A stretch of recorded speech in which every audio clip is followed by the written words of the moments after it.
ಕೊಂಕಣ ಪ್ರದೇಶಗಳು, ಬೇರೆ ಬೇರೆ ಪ್ರದೇಶಗಳನ್ನ ಅವರು ವಶಪಡಿಸ್ಕೊಳ್ತಾರೆ.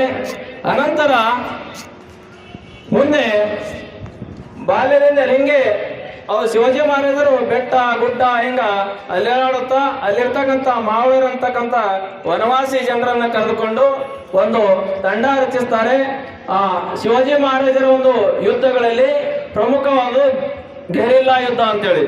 ಗೆರಿಲ್ಲಾ ಅಂತಂದ್ರೆ ಮುಖಾಮುಖಿಯಾಗಿ ಯುದ್ಧ ಮಾಡೋದಲ್ಲ, ಆ ಶತ್ರುಗಳನ್ನು ಎಲ್ಲಿರ್ತಾರೆ ಅಂತೇಳಿ ಗುರುತಿಸ್ಕೊಂಡು ಅವ್ರೆಲ್ಲರ ಅದೇ ಜಾಗ ಏಕ್ದಮ್ ಆಗಿ ಅವ್ರ ಮೇಲೆ ದಾಳಿ ಮಾಡೋದು. ಅವ್ರಿಗೆ ಗೊತ್ತಿರಲಾರ್ದಂತೆ ಏಕ್ದಮ್ ಅವ್ರಿಗೆ ದಾಳಿ ಮಾಡಿ ಇಂಥ ಒಂದು ಯುದ್ಧ ತಂತ್ರ ಅವರು ಅದರಲ್ಲೇ ಪ್ರವೀಣರು ಬಹಳಷ್ಟು ಇದ್ರು. ಮುಖ್ಯವಾಗಿ ಶಿವಾಜಿ ಮಹಾರಾಜರು ಒಂದು ನಮ್ಮ ಭಾರತ ಇತಿಹಾಸದಲ್ಲಿ ಅಚ್ಚಳಿಯದಂತೆ ಒಂದು ಉನ್ನತ ಸ್ಥಾನಕ್ಕೆ ಏರಿದ್ದು ಕಾರಣ ಅಂತಂದ್ರೆ ಅವರಿಗೆ ದೇಶದ ಬಗ್ಗೆ ಬಹಳಷ್ಟು ಪ್ರೇಮ ಇತ್ತು. ಅದೇ ರೀತಿ ಅವರಲ್ಲಿ ತನ್ನಲ್ಲಿ ಆತ್ಮವಿಶ್ವಾಸ ಅಂತ ಹೇಳ್ತಾರಲ್ಲ, ಆತ್ಮವಿಶ್ವಾಸ ಬಹಳಷ್ಟು ಇತ್ತು. ಅದೇ ರೀತಿ ತನ್ನವರು ಮತ್ತು ತನ್ನ ಜೊತೆ ಇರ್ತಕ್ಕಂಥ ಎಲ್ಲರ ಮೇಲೆ ಬಹಳಷ್ಟು ನಂಬಿಕೆ, ವಿಶ್ವಾಸ ಅಂತಾರಲ್ಲ ಬಹಳಷ್ಟು ಇತ್ತು. ಅದೇ ಯಾವುದೇ ರೀತಿ ಒಂದು ಯುದ್ಧ ಮಾಡಿದಾಗ, ಯಾವುದೇ ಒಂದು ಯುದ್ಧದಲ್ಲಿ ಜಯಗಳಿಸಿದಾಗ ಅವರು ನಾನೇ ಗೆದ್ದೀನಿ, ನನ್ನ ಶಕ್ತಿಯಿಂದನೇ ಗೆದ್ದೀನಿ ಅಂತಕ್ಕಂಥ ಅಹಂಕಾರ ಅವರಲ್ಲಿ ಇರಲಿಲ್ಲ. ಯಾವುದೇ ಒಂದು ಗೆಲುವು ಇದು ಎಲ್ಲರ ಗೆಲುವು, ನನ್ನ ಜೊತೆಯಲ್ಲಿರ್ತಕ್ಕಂಥ ಎಲ್ಲರ ಗೆಲುವು ಅಂತೇಳಿ, ಮುಖ್ಯವಾಗಿ ಏನೇ ಒಂದು ಗೆಲುವು ಆದರೂ ಕೂಡ ಅದಕ್ಕೆಲ್ಲ ಕಾರಣ ದೇವರು ಅಂತೇಳಿ ಅವರು ಹೇಳ್ತಾ ಇದ್ರು. ಯಾವುದೇ ಒಂದು ಯುದ್ಧದಲ್ಲಿ ಹರ ಹರ ಮಹಾದೇವ ಅಂತಕ್ಕಂಥ ಒಂದು ಘೋಷಣೆ ಸಾರುತ್ತಾನೆ ಅವರು ಯುದ್ಧಕ್ಕೆ ಹೋಗ್ತಾ ಇದ್ರು. ತನ್ನ ಜೊತೆಯಲ್ಲಿರ್ತಕ್ಕಂಥವರಿಗೆ ನಾಳೆ ಯಾವ್ದಾದ್ರು ಒಂದು ರಾಜ್ಯ ದಾಳಿ ಮಾಡ್ಬೇಕಾದ್ರ ಅವರು ಕರೆದು ಹೇಳ್ತಾ ಇದ್ರು, ಇದು ಯುದ್ಧ ನಾನು ಮಾಡ್ತಕ್ಕಂಥ ಯುದ್ಧ ಅಲ್ಲ, ನಾನು ರಾತ್ರಿ ಮಲಗಿದ್ದಕ್ಕಂಥ ಸಂದರ್ಭದಲ್ಲಿ ಸ್ವತಃ ಭವಾನಿ ಮಾತೆ ನನ್ನ ಕನಸಿನಲ್ಲಿ ಬಂದು ಹೇಳಿದ್ದಾಳ, ನೋಡಪ್ಪ ಶಿವಾಜಿ, ನಿನ್ನ ಖಡ್ಗದಲ್ಲಿ ನಾ ವಾಸ ಮಾಡೀನಿ, ನೀ ನಾಳೆ ಯುದ್ಧಕ್ಕೆ ಹೋಗು, ಜಯ ಕಟ್ಟಿಟ್ಟ ಬತ್ತಿ ನಿಂದೆ ಅಂತೇಳಿ ಅವರು ನನ್ನ ಭವಾನಿ ಮಾತೇನೆ ಸ್ವತಃ ಹೇಳಿದ್ದಾಳ. ಅದಕ್ಕಾಗಿ ನಾವು ಯುದ್ಧಕ್ಕೆ ಹೋಗೋಣ, ಇದಕ್ಕೆಲ್ಲ ಕಾರಣ ನೀವೇ ಅಂತೇಳಿ ಎಲ್ಲರನ್ನು ಪ್ರೇರಣೆ ತುಂಬ್ಕೊಂಡು ಹೋಗ್ತಾ ಇದ್ರು. ಇದಕ್ಕೆಲ್ಲ ಕಾರಣ ಭವಾನಿ ಮಾತೇನೆ ಹಂಗೆ ಹೇಳ್ಯಾಳಂದ್ರ ತನ್ನಲ್ಲಿರ್ತಕ್ಕಂಥ ಸೈನಿಕರು ಜೊತೆಗಾರರಲ್ಲಿ ಮತ್ತಷ್ಟು ಉತ್ಸಾಹ ಕೊಡ್ತಾ ಇದ್ರು. ಸ್ವತಃ ದೇವರೇ ಬಂದು ಹೇಳ್ತೇಳಿ ಹರ ಹರ ಮಹಾದೇವ್, ಜೈ ಭವಾನಿ, ಜೈ ಶಿವಾಜಿ ಅಂತೇಳಿ ಘೋಷಣೆ ಕೇಳಿರಿ ನೀವು. ಆ ಘೋಷಣೆ ಸಾರುತ್ತಾನೆ ಅವರು ಎಂತೆಂತ ಎಷ್ಟೋ ಒಂದು ಸೈನಿಕರಿದ್ರು ಕೂಡ ಅವರು ಜಯವನ್ನ ಸಾಧಿಸಿ ಬರ್ತಾ ಇದ್ರು. ಅದಕ್ಕೆಲ್ಲ ಕಾರಣ ಶಿವಾಜಿ ಮಹಾರಾಜರು ತನ್ನ ಮೇಲೆ ಹಾಗೂ ತನ್ನವ್ರ ಮೇಲೆ ನಂಬಿಕೆ, ವಿಶ್ವಾಸದಿಂದ ಕಾಣ್ತಾ ಇದ್ರು. ಮುಂದ ಒಂದ್ ದಿವಸ ಶಿವಾಜಿ ಮಹಾರಾಜರು ಒಂದು ಕೋಟೆಯಿಂದ ಬೇರೆ ಕೋಟೆಗೆ ಹೋಗ್ತಕ್ಕಂಥ ಸಂದರ್ಭದಾಗ, ಹಂಗೆ ಹೋಗ್ತಾ ಸಂದರ್ಭದಾಗ ಒಂದಿನ ಅವರಿಗೆ ದಾರಿ ತಪ್ಪಿದಾಗ ಅವ್ರು ಹೋಗ್ತಾರ, ಸುತ್ತಮುತ್ತ ನೋಡ್ತಾರ, ಎಲ್ಲೂ ಕೂಡ ಒಂದು ಊರು ಕಾಣೋದೇ ಇಲ್ಲ. ಹೆಂಗ್ ಮಾಡಬೇಕ ಅಂತೇಳಿ ಒಂದು ಗುಡ್ಡ ಏರಿ ನಿಂದಿರ್ತಾರ. ಗುಡ್ಡ ಏರಿ ನಿಂತ ಬಳಕ ಸುತ್ತ ನೋಡ್ತಾರ, ಎಲ್ಲೂ ಕೂಡ ಒಂದು ಹಳ್ಳಿ ಕೂಡ ಕಾಣಲ್ಲ. ನೋಡ್ತಾರ ಅಲ್ಲೇ ಹೊತ್ತದ ಪೂರ್ತಿ ಕತ್ತಲಾಗ್ತಾ ಬರ್ತದ. ಆ ಕತ್ತಲು ಹೆಂಗ ಆಗ್ತಾ ಒಂದು ಸುತ್ತ ಹಿಂಗ್ ನೋಡಿದಾಗ ನೀರಷ್ಟು ಒಂದು ದೀಪದ ಬೆಳಕು ಕಾಣಿಸ್ತದ. ಆ ದೀಪದ ಬೆಳಕಿನ ಕಡೆಗೆ ಅವರು ಹೋಗ್ತಾ ಸಂದರ್ಭದಾಗ ಅವ್ರ ದೀಪದ ಬೆಳಕಿನ ಹತ್ತಿರ ಬರ್ತಾರ. ಅಲ್ಲಿ ಒಂದು ಗುಡಿಸಲು ಇರ್ತದ. ಗುಡಿಸಲು ಅಂದ್ರೆ ಒಂದು ಸಣ್ಣ ಒಂದು ಮನೆ ಇರ್ತದ. ಹಿಂದಕ್ಕ ಈಗಿನ ತರ ಛತ್ತಿನ ತರ ಮನೆ ಇರ್ಲಿಲ್ಲ. ಗುಡಿಸಲು ಅಂದ್ರೆ ಹುಲ್ಲಿಂದು ಇದು ಹಚ್ಚಿ ಹಂಗ ಗುಡಿಸಲು ಅಂತ ಕೊಟ್ಟಿಗೆ ತರಾನೇ ಇರ್ತಿತ್ತು. ಆ ಗುಡಿಸಲೊಳಗ ಒಬ್ಬಕ್ಕೆ ವಯಸ್ಸಾದಂತ ಹೆಣ್ಮಗಳು ಇರ್ತಾಳ. ಅವ್ರೇನ್ ತಿಳ್ಕೊತಾರ, ಛತ್ರಪತಿ ಶಿವಾಜಿ ಮಹಾರಾಜ ಬರ್ತಾನೆ ಅಂತೇಳಿ ಅವ್ರಿಗೇನು ಮನಸ್ಸಲ್ಲಿ ಅನ್ಕೊಂಡಿರಲ್ಲ. ಆದ್ರೂ ಕೂಡ ಶಿವಾಜಿ ಮಹಾರಾಜರು ಒಂದು ಸೈನಿಕರು, ಯಾರಾದ್ರೂ ಒಬ್ರು ಸೈನಿಕರು ಬಂದಾರ ಅಂತ ತಿಳ್ಕೊಂಡು ಬರ್ರಿ ಅಂತೇಳಿ ಕರೀತಾಳ. ಕರೆದು ಬಹಳಷ್ಟು ದೊಡ್ಡದಾರ ಅಂತ ತಿಳ್ಕೊಂಡು ಚಾಪಿ ಹಾಸ್ಕೊಡ್ತಾಳ. ರೆಸ್ಟ್ ಮಾಡ್ರಿ ಅಂತೇಳಿ ಮಲಗಕ್ಕೆ ಹೇಳ್ತಾಳ. ರೆಸ್ಟ್ ಮಾಡೋ ತನಕ ಪಾಪ ಬಹಳಷ್ಟು ಹಸಿರಬೇಕು ಅಂತ ತಿಳ್ಕೊಂಡು ಬಿಸಿ ಬಿಸಿ ಅನ್ನ ಮತ್ತು ಸಾಂಬಾರ ಮಾಡ್ತಾಳ ತಾಯಿ. ಮಾಡಿ ಆಮೇಲೆ ಎಬ್ಬಿಸ್ತಾಳ, ನೀರು ಕೊಟ್ಟು ಊಟ ಮಾಡಿ ಅಂತ ಹೇಳ್ತಾಳ. ಊಟ ಮಾಡ ಅಂದ ಬಳಿಕ ತಾಟ್ನಾಗ ಬಿಸಿ ಬಿಸಿ ಅನ್ನ ಇರ್ತದ, ಸಾಂಬಾರ್ ಇರ್ತದ. ಶಿವಾಜಿ ಮಹಾರಾಜರು ಕೂಡ ಬಹಳಷ್ಟು ಹಸುವಾಗಿರ್ತದ, ಹೊಟ್ಟೆ ಬಹಳ ಸೊರಗುಡ್ತಿರ್ತದ, ಅವ್ರಿಗೆ ಬಹಳ ಹಸುವಾಗಿರ್ತದ. ಹಿಂಗ ಎಷ್ಟು ಹಸುವಾಗಿರ್ತದ ಅದು ಅನ್ನ ಆರತನ್ನ ಅವ್ರಿಗೆ ತಾಳೋದಿಲ್ಲ. ಅಷ್ಟೊಂದು ತಕ್ಷಣನೇ ಬಿಸಿ ಬಿಸಿ ಅನ್ನ ಸಾಂಬಾರ್ ಅಂತ ಲೆಕ್ಕ ಹಾಕ್ಲಾರ್ದಂಗೆ ಕೈ ಹಾಕ್ತಾರ. ಕೈ ಸುಡ್ತದ, ಬಿಸಿ ಸುಡ್ತದಲ್ಲ, ಕೈ ಸುಟ್ಟು ಬಿಡ್ತದ. ಆ ಕೈ ಸುಡೋದೊಂದು ಇದರಲ್ಲಿಂದ ಅವ್ರಿಗೆ ತಾಳಾರ್ದ ಏನ್ ಮಾಡ್ತಾರೆ, ಸ್ವಲ್ಪ ಅನ್ನ ಸಹಿತ ಚೆಲ್ಲಿ ಬಿಡ್ತಾರೆ ಕೆಳಗೆ. ಅವಾಗ ಆ ವೃದ್ಧ ತಾಯಿ ವಯಸ್ಸಾದಂತ ಹೆಣ್ಮಗಳು ಹೇಳ್ತಾಳ, ಅಲ್ಲಪ್ಪ ಅವ್ರು ಸರು ನೀನು ಕೂಡ ನಿನ್ನ ಸ್ವಾಮಿ ಶಿವಾಜಿ ಅಂತಾನೆ ಗಡಬಡಿ ಮಾಡ್ತೀಯಲ್ಲ ಅಂತ ಕೇಳ್ತಾಳ. ಅವಾಗ ಆಶ್ಚರ್ಯ ಆಗ್ತದ ಶಿವಾಜಿ ಮಹಾರಾಜರಿಗೆ. ಅಲ್ಲವಾ ನಿನ್ಗ ನಮ್ಮ ಸ್ವಾಮಿ ಶಿವಾಜಿ ಮಹಾರಾಜ ಗಡಿಬಿಡಿ ಅಂತೇಳಿ ಹೇಳ್ತಲ್ಲ, ಅದೇ ಹಂಗ ಅಷ್ಟೊಂದು ಆತುರ ಅಂತ ಹೇಳ್ತಲ್ಲ, ಅದೇ ಹಂಗ ಹೇಳ್ತಿ ಅಂತೇಳಿ ಕೇಳ್ತಾರ ಅವ್ರು. ಅವಾಗ ಆ ತಾಯಿ ಹೇಳ್ತಾಳ, ನೋಡಪ್ಪ ಅದೇ ಹಂಗಂದ್ರ ಶಿವಾಜಿ ಮಹಾರಾಜರು ಒಮ್ಮೆಲೆ ದೊಡ್ಡ ದೊಡ್ಡ ಒಂದು ಸಾಮ್ರಾಜ್ಯ, ದೊಡ್ಡ ದೊಡ್ಡ ಕೋಟೆಗಳನ್ನ ಗೆಲ್ಲಬೇಕಂತೇಳಿ ಹೋಗ್ತಾ ಇದ್ದಾರ. ಅವರಲ್ಲಿ ಸೈನಿಕರ ಸಂಖ್ಯೆ ಬಹಳಷ್ಟು ಕಡಿಮೆ ಅದ. ದೊಡ್ಡ ದೊಡ್ಡ ಒಂದು ರಾಜ್ಯದ ಮೇಲೆ ದಾಳಿ ಮಾಡ್ತಾರ. ಅನೇಕ ವೀರ ಸೈನಿಕರು ಪ್ರಾಣ ಕೊಳ್ಳತ್ತಾರ. ಅದರಿಂದ ಒಮ್ಮೆಲೆ ದೊಡ್ಡ ದೊಡ್ಡ ಸೈನಿಕರು ದೊಡ್ಡ ಒಂದು ದಾಳಿ ಮಾಡಿ ದೊಡ್ಡ ದೊಡ್ಡ ಸೈನ್ಯದ ಮೇಲೆ ದಾಳಿ ಮಾಡಿದ್ರ ತನ್ನ ವೀರ ಸೈನಿಕರನ್ನು ಕಳ್ಕೊಳತ್ತಾರ. ಮತ್ತ ಅವರು ಅದರಿಂದ ಬಹಳಷ್ಟು ಹಾನಿ ಆಗ್ಲತ್ತದ ಅವರಿಗೆ. ಅದಕ್ಕಾಗಿ ಸೈನ್ಯದ ಸಂಖ್ಯೆನೂ ಕಡಿಮೆ ಆಗ್ಲತ್ತದ. ಹಂಗಾಗಿ ಏನ್ ಮಾಡ್ಬೇಕು ಶಿವಾಜಿ ಮಹಾರಾಜರಂದ್ರ, ಮೊದಲು ಸಣ್ಣ ಸಣ್ಣ ಕೋಟೆಗಳನ್ನ ಗೆದ್ದರಂದ್ರ ಸೈನಿಕರ ಸಂಖ್ಯೆನೂ ಹೆಚ್ಚಿಗೆ ಆಗ್ತದ, ಅವರಲ್ಲಿ ಬಲನೂ ಹೆಚ್ಚಿಗೆ ಬರ್ತದ. ಮುಂದ ಸಣ್ಣ ಸಣ್ಣ ಕೋಟೆಗಳ ಗೆದ್ದ ಬಳಿಕ ಆಮೇಲೆ ದೊಡ್ಡ ಒಂದು ಕೋಟೆ ಮೇಲೆ ದಾಳಿ ಮಾಡಿದ್ರಂದ್ರ ಅವರಿಗೆ ಮತ್ತಷ್ಟು ಜಯ ಸಿಗ್ತದ ಅಂತಕ್ಕಂಥ ಒಂದು ಮಾತು ತಾಯಿ ಹೇಳ್ತಾಳ.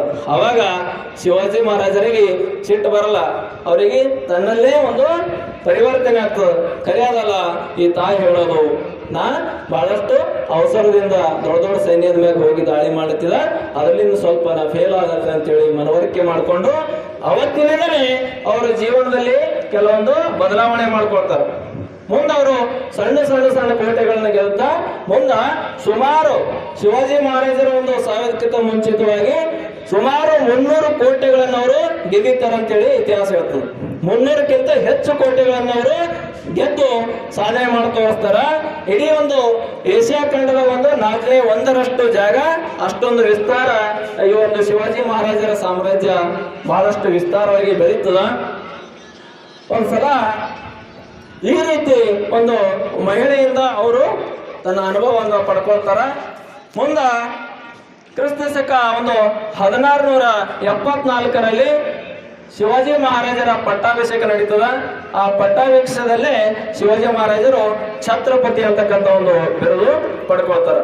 ಆ ಛತ್ರಪತಿ ಅಂತಕ್ಕಂಥ ಬಿರುದನ್ನು ಪಡೆದುಕೊಂಡು ಹಲವಾರು ಒಂದು ದಿಲ್ಲಿ ಸುಲ್ತಾನ ಔರಂಗಜೇಬ್ ಆಗ್ಲಿ ಆಯ್ತು, ದಿಲ್ಲಿ ಸುಲ್ತಾನ ಔರಂಗಜೇಬಾಗ ಶಿವಾಜಿ ಮಹಾರಾಜರು ಬೆಳೆದನ್ನು ಅವರಿಗೆ ಸಹಿಸ್ಕೊಳ್ಳಕ್ ಆಗಲ್ಲ.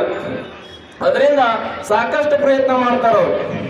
ಸಾಕಷ್ಟು ಪ್ರಯತ್ನ ಅಫ್ಜಲ್ ಖಾನ್ ಕಳಿಸ್ತಾರ, ರಾಜ ಜಯಸಿಂಹ ಅಂತ ಇರ್ತಾರ, ಅವ್ರಿಗೆ ಕಳಿಸ್ತಾರ. ಯಾರು ಕಳಿಸಿದ್ರು ಕೂಡ ಶಿವಾಜಿ ಮಹಾರಾಜರು ತನ್ನ ಒಂದು ಕೆಲವು ಒಂದು ಸೈನಿಕರ ಜೊತೆ ಹೋಗಿ ಅವರಿಗೆ ಸೋಲಿಸ್ ಬರ್ತಾರೆ.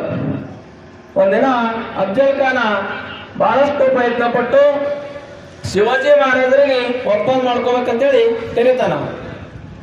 ಕರೋ ಬಳಕ ಅಲ್ಲಿ ಜೊತೆಲಿ ಯಾರೂ ಇಲ್ಲ, ಒಬ್ಬನೇ ಬರಬೇಕು, ಹೆಂಗಾದ್ರೂ ಮಾಡಿ ಅವ್ರಿಗೆ ಮೋಸ ಮಾಡಿ ಕೊಲೆ ಮಾಡ್ಬೇಕು, ಹತ್ಯೆ ಮಾಡ್ಬೇಕಂತೇಳಿ ಅವ್ರು ವಿಚಾರ ಮಾಡಿ ಕರೆಸ್ತಾನ. ಇವರಿಗೆ ಶಿವಾಜಿ ಮಹಾರಾಜರಿಗೆ ಮೊದಲೇ ಗೊತ್ತಿರ್ತದೆ, ಇವ್ರು ಹೆಂಗ ನಂಗೆ ಮೋಸ ಮಾಡಿ ಕೊಲೆ ಮಾಡ್ತಾರೆ ಅಂತ ತಿಳ್ಕೊಂಡು ಇವ್ರು ಶಿವಾಜಿ ಮಹಾರಾಜರಿನ ಕಡಿಮೆ ಇರಲ್ಲ, ಬಹಳಷ್ಟು ಚಾಣಾಕ್ಷತೆ ಇರ್ತಾವ್ರ ಅವರು. ಅವರು ವ್ಯಾಘ್ರ ನಕ ಅಂತೇಳಿ ಹುಲಿ ಉಗುರಿನಿಂದ ತಯಾರಿಸಿದ ಒಂದು ಆಯುಧ ಸಂಘಟನೆ ತಗೊಂಡಿರ್ತಾರ. ಅವಾಗ ಒಂದು ಶಿವಾಜಿ ಮಹಾರಾಜರಿಗೆ ಕಂಡು ಯಾರೋ ಅಫ್ಜಲ್ ಖಾನ ಅವ್ರು ಕೊಳ್ಳಿಗಳು ಹಾಕೋ ಅಂತೇಳಿ ನಾಟಕ ಮಾಡ್ಕೊಂಡು ಅಲ್ಲೇ ಒತ್ತಿ ಹಿಡಿದು ಕೊಲ್ಲಬೇಕಂತೇಳಿ ಅವ್ರ ವಿಚಾರ ಇರ್ತದೆ. ಅಷ್ಟರೊಳಗೆ ಅವ್ರು ಒತ್ತಿ ಹೆಂಗೆ ಹಿಡಿದು ಹೊಡಿಬೇಕಂತ ಸಂದರ್ಭದಾಗೆ ಅವರು ವ್ಯಾಕರಣಕ ಉಗುರಿನಿಂದ ಆ ಹೊಟ್ಟೆ ಚುಚ್ಚಿ ಅವರಿಗೆ ಹತ್ಯೆ ಮಾಡಿ ಅಲ್ಲಿಂದ ಎಲ್ಲಾ ಒಂದು ಸೈನಿಕರು ಅಂತಂದು ಬಹಳಷ್ಟು ಸೈನಿಕರು 70,000 ಸೈನಿಕರಿಂದ ತಪ್ಪಿಸ್ಕೊಂಡು ಅವರು ಬರ್ತಾರೆ. ಅಂತ ಒಂದು ಚಾಣಾಕ್ಷತೆ ಬುದ್ಧಿ ಶಿವಾಜಿ ಮಹಾರಾಜರ ಬಳಿ ಇರ್ತದೆ. ಶಿವಾಜಿ ಮಹಾರಾಜರ ಒಂದು ತತ್ವ ಇರ್ತದೆ, ಜೀವನ ಪರ್ಯಂತ ಅವರು ಯಾವ ಒಂದು ಅಮಾಯಕ ಒಂದು ಶತ್ರುಗಳಿಗೆ ಸುಮ್ನೆ ಯಾರ ಮೇಲೂ ಕೂಡ ಅವರು ದಾಳಿ ಮಾಡಿಲ್ಲ. ಮತ್ತ ಪರಸ್ತ್ರೀಯರನ್ನು ತನ್ನ ತಾಯಿಯ ಸಮಾನವಾಗಿ ನೋಡ್ಕೊಂಡ್ರು ಶಿವಾಜಿ ಮಹಾರಾಜರು. ಯಾವುದೇ ಸ್ತ್ರೀ ಇರಲಿ, ಬೇರೆ ಶತ್ರುಗಳ ಮುಂದೆ ಹೆಂಡತಿ ಬೇರೆ ರಾಜ್ಯಗಳು ದಾಳಿ ಮಾಡಿ ಆ ರಾಜರ ಹೆಂಡತಿ ಇರ್ತಾರಲ್ಲ ಅವ್ರಿಗೂ ಕೂಡ ತನ್ನ ತಾಯಿಯಷ್ಟೇ ಗೌರವ ಕೊಡ್ತಾ ಇದ್ರು. ಅಂತ ಒಂದು ಶಿವಾಜಿ ಮಹಾರಾಜರು ತನ್ನ ತಾಯಿಯಿಂದ ಬಾಲ್ಯದಿಂದಲೇ ಹೆಣ್ಣು ಮಕ್ಕಳಿಗೆ ಅಪಾರವಾದ ಒಂದು ಗೌರವ ಕೊಡ್ತಾ ಇದ್ರು. ಒಂದ್ ದಿವಸ ಹಂಗೆ ಆಗ್ತದ. ಒಂದ್ಸಲ ಶಿವಾಜಿ ಮಹಾರಾಜರ ಸೈನಿಕರು ಬೇರೆ ಒಂದು ರಾಜ್ಯದ ಮೇಲೆ ದಾಳಿ ಮಾಡ್ತಾರ. ದಾಳಿ ಮಾಡಿ ಆ ರಾಜರನ್ನು ಸೋಲಿಸಿ ಅಲ್ಲಿದ್ದಂತ ಮಹಾರಾಣಿಯರು ರಾಣಿಯರು ಇರ್ತಾರೆ, ರಾಣಿಯರನ್ನ ಬಂಧಿಸ್ಕೊಂಡು ಬಹಳ ಸುಂದರವಾದ ರಾಣಿಯರ ನಮ್ಮ ಶಿವಾಜಿ ಮಹಾರಾಜರು ಬಲ್ಲಿ ನಾವು ಕರ್ಕೊಂಡು ಹೋಗಿ ಅಂದ್ರೆ ಬಹಳ ಖುಷಿ ಪಡ್ತಾರ ಅಂತ ಹೇಳಿ ಅವರು ಸೈನಿಕರು ಕರ್ಕೊಂಡು ಬರ್ತಾರೆ. ಅಂತ ಸಂದರ್ಭದಾಗ ಶಿವಾಜಿ ಮಹಾರಾಜರಲ್ಲಿ ಬಂದು ಆ ಸೈನಿಕರಿಗೆ ಥೂ ಅಂತೇಳಿ ಹೋಗಿತಾರ. ಅವ್ರು ಖುಷಿ ಪಡಲ್ಲ. ಅಲ್ಲಪ್ಪ, ಮಹಿಳೆಯರು ಹೆಣ್ಮಕ್ಳಂದ್ರ ನಮಗ ಪರಸ್ತ್ರೀಯರು, ಬೇರೆ ಹೆಣ್ಮಕ್ಳು ನಮಗ ತಾಯಿ ಸಮಾನ ಅಂತೇಳಿ ಅವರಿಗೆ ಹೆಣ್ಮಕ್ಳು ಯಾವ ರೀತಿ ತಾಯಿ ಗೌರವ ಕೊಡ್ತಾರ ಆ ರೀತಿ ಕಾಲು ಬಿದ್ದು ಅವರಿಗೆ ಗೌರವ ಕೊಟ್ಟು ಸಮಾನ ಗೌರವದಿಂದ ಅವ್ರಿಗೆ ಕಳಿಸ್ಕೊಡ್ತಾರ ಅಂತಕ್ಕಂಥ ಒಂದು ಇತಿಹಾಸ ಹೇಳ್ತದೆ. ಅದಕ್ಕಾಗಿ ಶಿವಾಜಿ ಮಹಾರಾಜರು ನಮ್ಮ ಒಂದು ಭಾರತ ಚರಿತ್ರೆಯಲ್ಲಿ ಬಹಳ ಉನ್ನತ ಸ್ಥಾನಕ್ಕೆ ಇರಿದವರು. ಅವ್ರದೊಂದು ನೀತಿ ಇರ್ತದೆ, ಯಾರು ಮೋಸ ಮಾಡ್ತಾರ ಅವರಿಗೆ ಮೋಸದಿಂದ ಹೊಡಿಬೇಕು. ಯಾರು ಮೋಸ ಮಾಡ್ತಾರ ಮೋಸದಿಂದ ಹೊಡಿಬೇಕು. ಅವರು ಯಾರು ಸುಳ್ಳು ಹೇಳಿ ನಮಗ ಮೋಸ ಮಾಡ್ತಾರ ಅವ್ರಿಗೂ ಸುಳ್ಳು ಹೇಳಿ ಅವ್ರ ಮ್ಯಾಗ ದಾಳಿ ಮಾಡ್ಬೇಕು. ಎದುರು ಬಂದ್ರೆ ಎದುರು ಯುದ್ಧ ಮಾಡೋದು. ಅವ್ರು ಯಾರು ಹೆಂಗ್ ಮಾಡ್ತಾರ ಹಂಗ ಅವ್ರದೊಂದು ನೀತಿ ಇರ್ತದೆ. ಮತ್ತ ಶಿವಾಜಿ ಮಹಾರಾಜರು ಒಂದು ಇವ್ರದೊಂದು ಬೆಳವಣಿಗೆ ಕಂಡು ಔರಂಗಜೇಬ ಶೈಸ್ತಾ ಖಾನ್ ಅಂತೇಳಿ ಅವನೊಂದು ನೇತೃತ್ವದಲ್ಲಿ ಅನೇಕ ಒಂದು 70-80 ಸಾವಿರ ಸೈನಿಕರ ಜೊತೆ ಕಳಿಸ್ತಾರೆ ಇವ್ರ ಮ್ಯಾಗ ದಾಳಿ ಮಾಡಕ್ಕೆ. ಸುಮಾರು 2 ವರ್ಷಗಳ ಕಾಲ ಪ್ರಯತ್ನ ಮಾಡ್ತಾರ ಅವರು. ಶಿವಾಜಿ ಮಹಾರಾಜರು ಅವ್ರ ಕೈಯಾಗ ಸಿಗಲ್ಲ. ಒಂದ್ಸಲ ಎಲ್ಲ ಕಡೆ ಅವರು ಏನ್ ಮಾಡ್ತಾರ, ಒಂದು ಅವ್ರಿಗೆ ಹೆಂಗ್ರ ಮಾಡಿ ಈ ದಿನ ಇದು ಮಾಡ್ಬೇಕು, ಹೆಂಗ ಯುದ್ಧದಿಂದ ಆಗಿಲ್ಲ ಅಂದ್ರೆ ಒಪ್ಪಂದ್ರ ಕರಿಬೇಕಂತೇಳಿ ಒಪ್ಪಂದ ಮಾಡಕ್ಕೆ ಒಬ್ಬರಿಗೆ ಕಳಿಸ್ಬಿಡ್ತಾರೆ. ಶಿವಾಜಿ ಮಹಾರಾಜರಿಗೆ ಮೊದಲೇ ಗೊತ್ತಿರ್ತದೆ ಇವ್ರು ಹೆಂಗಾದ್ರು ಇವರು ಮೋಸ ಮಾಡೋರೆ, ಮಾತಿನ ಪ್ರಕಾರ ನಡೆಯೋರಲ್ಲ ಅಂತ ತಿಳ್ಕೊಂಡು ಸುಮಾರು 70-80 ಸೈನಿಕರು ಇದ್ರು ಕೂಡ ಆ ಶೈಸ್ತಾ ಖಾನಾಗ ಸೋಲಿಸ್ಲಕ್ಕ ಅಷ್ಟೇನ್ ಜನ ಬೇಕಾಗಿಲ್ಲ ನನಗ. ಅವರಲ್ಲಿರ್ತಕ್ಕಂಥ ಒಂದು 10-20 ಸಾವಿರ ಸೈನಿಕರಲ್ಲಿ ಬರೀ 400 ಜನ ಸೈನಿಕರನ್ನ ಮಾತ್ರ ಆಯ್ಕೆ ಮಾಡ್ಕೊಳ್ತಾರೆ. 400 ಸೈನಿಕರನ್ನ ಆಯ್ಕೆ ಮಾಡ್ಕೊಂಡು ಅವಾಗ ಆ ಶೈಸ್ತಾ ಖಾನ ರಾತ್ರಿ ರಂಜಾನ್ ಅಂತಕ್ಕಂಥ ಒಂದು ಹಬ್ಬದಲ್ಲಿ ಮೈ ಮರಿತಾ ಇರ್ತಾನ. ಬಹಳ ವೈಭೋಗದಿಂದ ಎಂಜಾಯ್ ಮಾಡ್ತಾ ಇರ್ತಾನೆ. ಅಂತ ಸಂದರ್ಭದಾಗ ಹಿಂಭಾಗದಿಂದ ತನ್ನ ಸೈನಿಕರ ಜೊತೆ ಶಿವಾಜಿ ಮಹಾರಾಜ ನುಗ್ಗಿ ಆ ಶೈಸ್ತಾ ಖಾನ್ ಮ್ಯಾಗೆ ಬೀಳ್ತಾರ. ಅವಾಗ ಶೈಸ್ತಾ ಖಾನ ಇವ್ರಿಗೆ ಅಂಜು ಹೆಣ್ಮಕ್ಳಿಂದ ಅಡ್ಕೊಳ್ತಾರ. ಯಾರು? ಶೈಸ್ತಾ ಖಾನ್ ಅಂದು ಕುಂತರ. ಆದ್ರೂ ಕೂಡ ಅವರು ಶಿವಾಜಿ ಮಹಾರಾಜರು ತನ್ನ ಸಹಚರರೊಂದಿಗೆ ಯುದ್ಧ ಮಾಡ್ತಾರ. ದಾಳಿ ಮಾಡಿ ಲಾಸ್ಟಿಗೆ ಶೈಸ್ತಾ ಖಾನ ಅವನ ಅರಮನೆಯಲ್ಲಿ ಇರ್ತಕ್ಕಂಥ ಕಿಟಕಿಲಿಂದ ಓಡೋಳಕ್ಕೆ ಪ್ರಾರಂಭ ಮಾಡ್ತಾನೆ, ಓಡೋಗ್ತಾನ. ಅಂತ ಸಂದರ್ಭ ಆದ್ರೂ ಕೂಡ ಶಿವಾಜಿ ಮಹಾರಾಜವ್ರಿಗೆ ಸುಮ್ ಕೊಟ್ಟಿಲ್ಲ, ಗೊತ್ತಿಲ್ಲ. ಅವರು ತನ್ನ ಖಡ್ಗದಿಂದ ಹಿಂಗೆ ಎಸರ್ಬೇಕಾದ್ರ ಶೈಸ್ತಾ ಖಾನ್ ಓಡೋಗ್ತಾನ. ಆದ್ರ ಅವನ ಕೈದು ಹೆಬ್ಬೆರಳು ಟೋಟಲಿ 3 ಬೆರಳು ಕಡ್ದು ಬೀಳ್ತಾವ, ತುಕಡಿ ಹಾಕ್ತಾವ. ಅದರಿಂದ ಅವತ್ತು ಅಂಜು ಹೋದವ ಶಿವಾಜಿ ಮಹಾರಾಜಂದು ಸಾವಸ್ಕೆ ಬಂದಿಲ್ಲವ. ಯಾರು? ಶೈಸ್ತಾ ಖಾನ್. ಈ ರೀತಿ ಶಿವಾಜಿ ಮಹಾರಾಜರು ತನ್ನ ಮೇಲೆ ಅಷ್ಟೊಂದು ಆತ್ಮವಿಶ್ವಾಸ ಅವ್ರ ಬಳಿ ಇರ್ತದೆ. ಸಾಕಷ್ಟು ಇತಿಹಾಸಕ್ಕೆ ಶಿವಾಜಿ ಮಹಾರಾಜರ ಒಂದು ಸಾಧನೆ ಹೇಳ್ಬೇಕಂದ್ರ ಸಾಕಷ್ಟವ. ಅದು ಎಷ್ಟು ಹೇಳಿದ್ರು ಕಡಿಮೆನೆ. ಈಗಾಗಲೇ ಸಾಕಷ್ಟು ಈಗ ರತಿಕಾಂತ್ ಅವರು ಹಾಗೂ ನಮ್ಮ ವಿದ್ಯಾರ್ಥಿನಿ ಕೂಡ ಅವ್ರ ಬಗ್ಗೆ ಸಂಕ್ಷಿಪ್ತವಾಗಿ ಪರಿಚಯ ನೀಡಿದ್ದಾಳೆ. ಅದೇ ರೀತಿ ಶಿವಾಜಿ ಮಹಾರಾಜರ ಕುರಿತು ಒಂದು ಬ್ರಿಟಿಷ್ ವಿದ್ವಾಂಸರು ಒಂದು ಮಾತು ಹೇಳ್ತಾರೆ. ಏನಪ್ಪಾ ಅಂತಂದ್ರ ನೋಡ್ರಿ, ಶಿವಾಜಿ ಮಹಾರಾಜರ ಬಗ್ಗೆ ಜೇಮ್ಸ್ ಡಗ್ಲಸ್ ಅಂತಕ್ಕಂಥ ಒಂದು ಪಶ್ಚಿಮದ ವ್ಯಕ್ತಿ ಏನ್ ಹೇಳ್ತಾನಂತಂದ್ರ, ಶಿವಾಜಿ ಮಹಾರಾಜರು ಸಮುದ್ರ ಮಾನವನಾಗಿರ್ಲಿಲ್ಲ.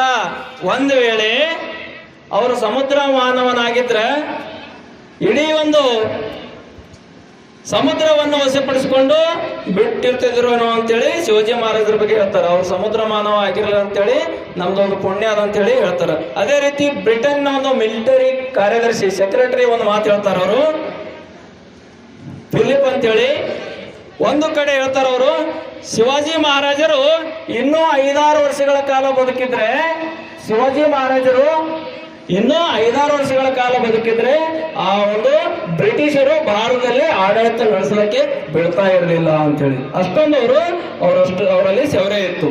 ಅದ್ರ ಬಗ್ಗೆ ಅದಕ್ಕಾಗಿ ಶಿವಾಜಿ ಮಹಾರಾಜರ ಬಗ್ಗೆ ಸಾಕಷ್ಟು ಅವರು ವಿದ್ವಾಂಸರು ಅವರ ಒಂದು ಶೌರ್ಯವನ್ನ ಹೊಗಳ್ತಾ ಇದ್ದಾರೆ.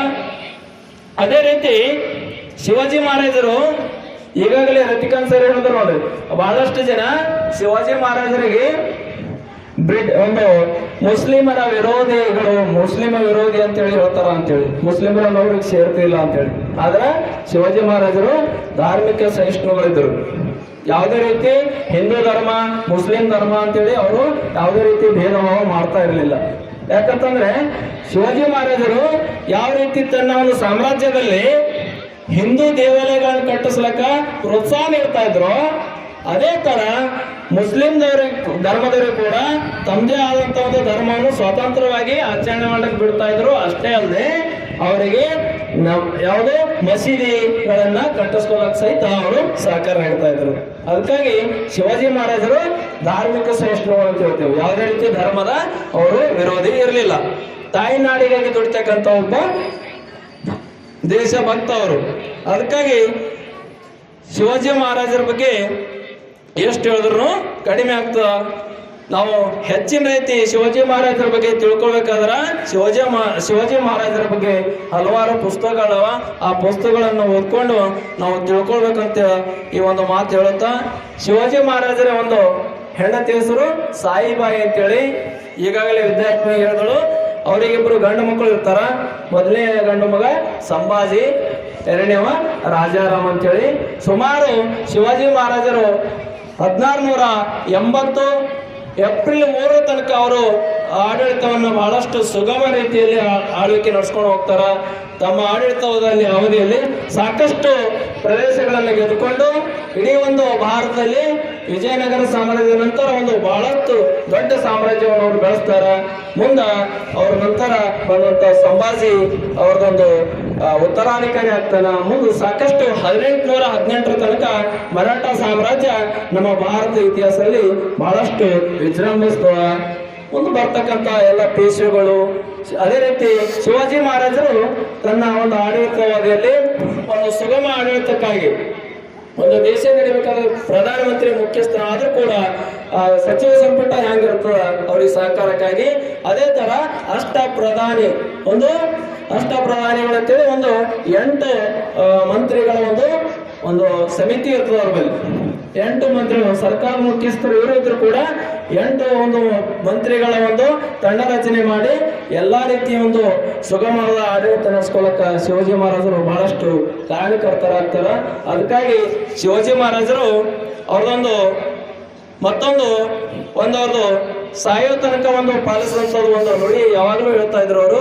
ಮರಣ ಒಪ್ಪಿದರೂ ಸರಿ ಶರಣಾಗತಿಯ ಮಾತೇ ಇಲ್ಲ ಅಂತಕ್ಕಂಥ ಒಂದು ಮಾತು ಹೇಳಿದ್ರು ಅವರು.